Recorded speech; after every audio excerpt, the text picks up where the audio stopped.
శ్రీరామనవమి రోజు ఇలా చేయండి చాలు. దేశంలో అత్యధిక మంది హిందువులు శ్రీరాముడిని దేవునిగా కొలుస్తారు. మరి కొద్ది రోజుల్లో ఆయన జన్మదినం శ్రీరామనవమి జరుపుకోనున్నారు. ఈ సందర్భంగా తెలుగు రాష్ట్రాల్లో నవమి వేడుకలు భక్తి శ్రద్ధలతో జరుపుకుంటారు. మరి ఆ రోజు శ్రీరాముడు కృపకు పాత్రులు కావడంతో పాటు పుణ్యం సంపాదించుకోవడానికి ఏం చేయాలంటే శ్రీరాముడిని అందరూ ఆరాధిస్తారు. అందుకే ఆయనకు ప్రపంచవ్యాప్తంగా భక్తులు ఉన్నారు. చైత్ర మాస శుద్ధ నవమి ఆయన జన్మదినం. శ్రీరామనవమి ఈ వేడుకలను అంతా భక్తి శ్రద్ధలతో జరుపుకుంటారు. ఈ ఏడాది శ్రీరామనవమి ఏప్రిల్ 6వ తేదీ ఆదివారం వచ్చింది. ఇక తెలుగు రాష్ట్రాల్లో అయితే వాడ పందిర్లు వేసి శ్రీరాముల వారికి కళ్యాణం నిర్వహిస్తారు. అనంతరం పానకం, వడపప్పు, చలిమిడి భక్తులకు పంచుతారు.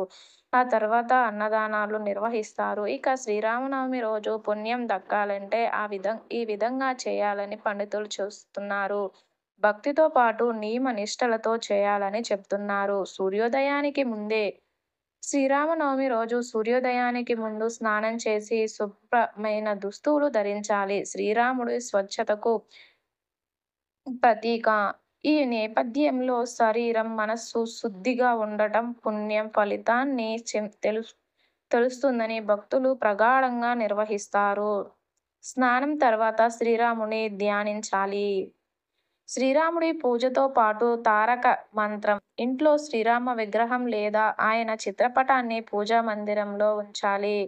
ఆ చిత్రపటానికి పసుపు, కుంకుమ, పూలు, గంధంతో అర్చన చేయాలి. అనంతరం శ్రీరామ తారక మంత్రం అయిన ఓం శ్రీ రామాయ నమఃను కనీసం 108 సార్లు జపించాలి. తద్వారా ఆయన ఆశీస్సులు లభిస్తాయి. అంతేకాదు ఈ జపం మనస్సును ఏకాగ్రత చేసి పాపాలను తొలగిస్తుందని నమ్ముతారు.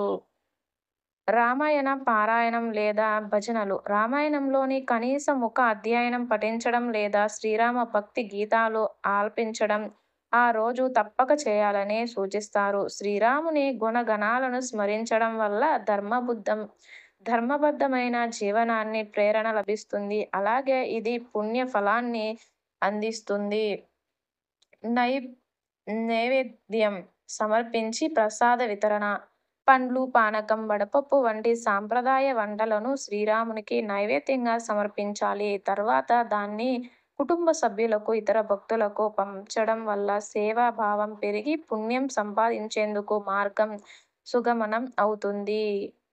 దానంతో పాటు సేవ. ఈ రోజు బీదలకు ఆహారం, బట్టలు లేదా నగదు దానం చేయడం శ్రీరాముని కరుణ కటాక్షానికి పాత్రులవుతాం.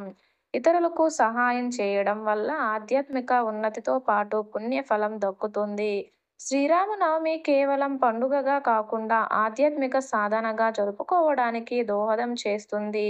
శ్రీరాముని ఆదర్శాలను జీవితంలో ఆచరిస్తే ఈ రోజు ఒక అడుగు వేయడం వల్ల శాశ్వత పుణ్యం లభిస్తుంది.